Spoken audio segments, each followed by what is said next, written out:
हमारे आदरणीय राजेश जी चड्ढा, राजेश सर से मैं रिक्वेस्ट करूंगा सर 1 मिनट के लिए प्लीज। सर एक्चुअल में ये पूरे इवेंट का 3 दिनों से हर 1 घंटे में हम लकी ड्रॉ निकालते हैं। थोड़ा सा आपको इंट्रोडक्शन देना चाहूंगा। हर 1 घंटे में कई बार जैसे ऐसे पीछे देखिएगा उन बॉयज को, बड़ी उत्सुकता से देख रहे हैं जैसे छीन के ले जाएंगे। जब ऐसे उत्सुकता वाले लोग आते हैं तो 1 घंटे में 5-5 भी हम निकालते हैं। उसका सबूत अभी आपने देख लिया होगा, पिछले 10 मिनट में 5वां ड्रॉ आ रहा है और सिर्फ आपके लिए। तो ये सिर्फ इसलिए है सर, बार बार हम कह रहे थे कि सवाल पूछेंगे तो इनाम भी मिलेगा। बात सवाल की नहीं है सर, बात यह है कि उस इनाम के लिए वो शख्स यहां से बोलना सीख गया। अगर एक शब्द पकड़ गया तो क्या पता कल को वो राजेश जी की तरह पूरे हिंदुस्तान में हमारा नाम कर दे, इस जिले का नाम कर दे। मैंने सर को इसलिए बताया क्योंकि आप उस बैच में थोड़ी देर से आए थे। मैं थोड़ा सा सर के बारे में आपको बताना भी चाहूंगा। बरसों से हम जैसे लोग इनको सुनते आ रहे हैं। मैं शुरू में, आज दिन की शुरुआत जब हुई थी तब बताया था, हिंदुस्तान और हिंदुस्तान के पड़ोसी मुल्क जहां पे हिंदी या उर्दू समझी जाती है, वहां पे राजेश चड्ढा का नाम किसी परिचय का मोहताज नहीं, किसी परिचय का। इतना बड़ा नाम, पाकिस्तान, वहां की संस्कृति कैसी भी हो, कहीं भी हो, लेकिन इनको सुनने के लिए लोग लालायित रहते थे।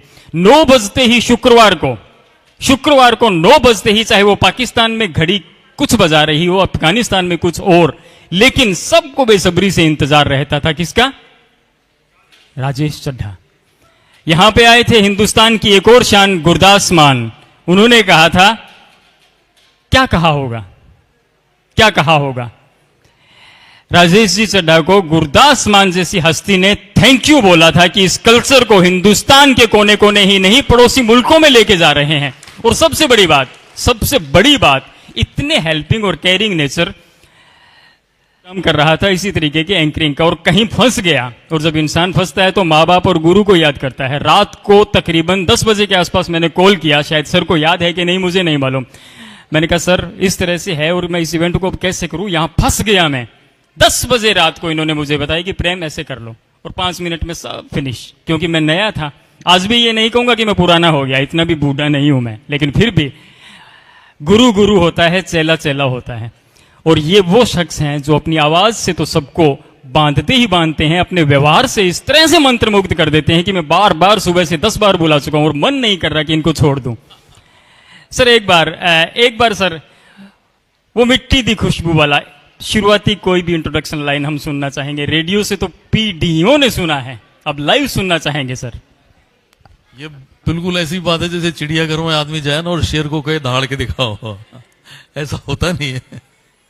कभी मौका होता है ना तभी बोला जाता है। बाकी ठीक है, आनंद है सर।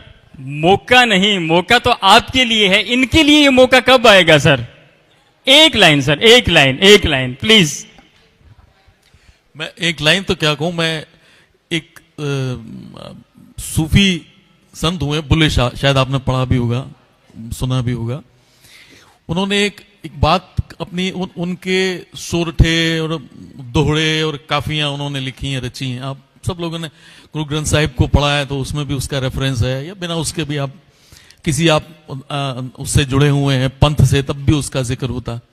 उन्होंने एक बात कही थी, उन्होंने कहा था कि कत कुड़े ना वत कुड़े। मैं आपको पहले वो पंजाबी सुना दूं, फिर उसका भाव बताता हूं। यानी कितनी बड़ी बात होती थी।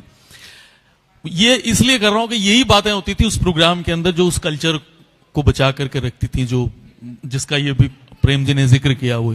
तो उन्होंने काफी कही थी कि कत कुड़े ना वत कुड़े, जे पूरी पूरी कत्तेंगी ता नंगी मूल ना बत्तेंगी, जे दाज बिहुणी जावेंगी उथे शौनु कमें रिजावेंगी, कुछ लय फकरां दी मत कुड़े, कत कुड़े ना वत कुड़े।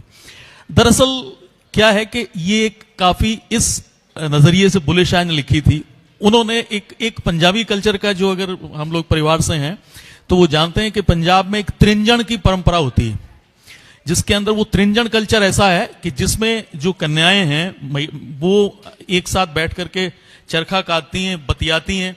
और वो खास इसलिए होता है कि उस चरखे पर वो अपने दहेज का सामान, पहले होता था, अब तो खैर वो समय चला गया, जब खेस और दरिया और वो सब चीजें होती थी, तो वो अपने ही उसका एक तो चुगलबाजी करती रहती महिलाएं आपस में, और दूसरा वो काटती रहती थी। तो बुल्ले शाह ने उसको कहा कत कुड़े न वत कुड़े। उसने इस दुनिया को त्रिंजन माना, ये पूरी दुनिया जिसमें हम लोग हैं, ये पूरी तरह से एक तृंजन है, और हम सब लोग जो वो कर्म कर रहे हैं, अपना काम कर रहे हैं, वो कातना है हमारा। तो उसने कहा कि जो पूरी पूरी करतेंगी, जितने कर्म हम सत्कर्म करते चले जाएंगे, वो सत्कर्म हमारा दहेज है। और वो ऐसा दहेज है कि जब हम उस शौहर के, क्योंकि ईश्वर से प्रेम बुल्ले शाह ने शौहर को मान करके किया, उसका ऐसा ही जैसे मीरा का और कृष्ण का सखा भाव का प्रेम था, तो उसने बुल्ले शाह का जो प्रेम था, या सूफिज्म में जो प्रेम होता है, वो ठीक वैसा ही होता है कि वो पति परमेश्वर है और हम उसके साथ में उसके अर्धांगिनी है। क्योंकि हमारा तो हम तो साक्षात शिव की परंपरा से चलते हैं, तो अर्धनारीश्वर की परंपरा के साथ चलने वाले हैं। उसी बात को उन्होंने उसके साथ में लिया। तो कहा कि वो जो दहेज है हमारा, जो सत्कर्म का दहेज है, जब उस शौहर के पास जाएंगे तो वो दहेज होगा, उससे उसको हम रिझाएंगे और उसको खुश करेंगे। इस कल्चर को लेकर के ये बात कही थी, और यही बात मेरे उस प्रोग्राम के साथ जुड़ी हुई थी। तो चूंकि सूफिज्म था, तो सूफिज्म का जो कर्म क्षेत्र है सूफी लोगों का, वो उसकी कोई सीमा नहीं। जैसे नानक के बारे में माना जाता है कि वो दुनिया के किसी देश को उन्होंने नहीं छोड़ा, हर देश में गए। वो मुस्लिम कितने कंट्री थे उसमें भी गए, हिंदुस्तान में कहां कहां नहीं गए। तो ठीक ऐसा हर सूफी के साथ में हुआ है। तो वहां पाकिस्तान में बहुत सारे लिसनर हैं जो जुड़े हुए हैं, तो बहुत सारे मुझे फिर उसके बाद में मेल किया करते थे, टेलीफोन कॉल पर बताते थे कि आपने बुल्ले शाह की बात की और हम बुल्ले शाह की मजार पर थे, आपने फलाने की बात की, हम उसके। तो बहुत सारे लोगों ने वहां पर कायदे से और हिंदी सीखी, क्योंकि उनकी उर्दू भाषा थी, हिंदी सीखी उन्होंने, रोमन से हिंदी सीखी। वो अपना प्रेम था। Thank you so much sir. आपने इन लम्हों में 4 चांद लगा दिए। अब मैं आपसे एक और गुजारिश करूंगा, इस लकी ड्रॉ का ये कूपन आपके शुभ हाथों से मैं चाहूंगा, प्रोबेबली अब जो कूपन निकलेगा और जिसका नंबर आएगा, जो गिफ्ट लेंगे, यहां खड़ा होगा, ही और she will be the most lucky person of the day. हाँ सर, नंबर प्लीज। ये है 3315 3315।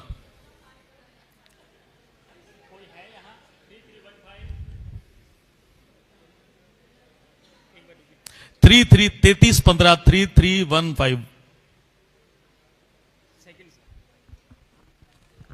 कूपन के साथ साथ कूपन वाले या वाली का होना यहां जरूरी है, ये कंडीशन है। हाँ, वो रद्द हो गया सर। ये 3318 3318।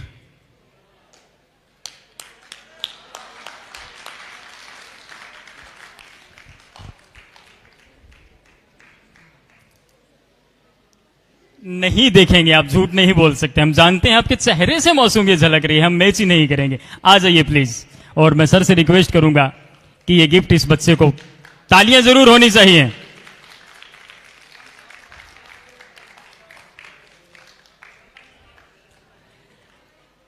एक बार खुद के लिए जरूर तालियां बजा दीजिएगा। Thank you so much sir, thank you so much.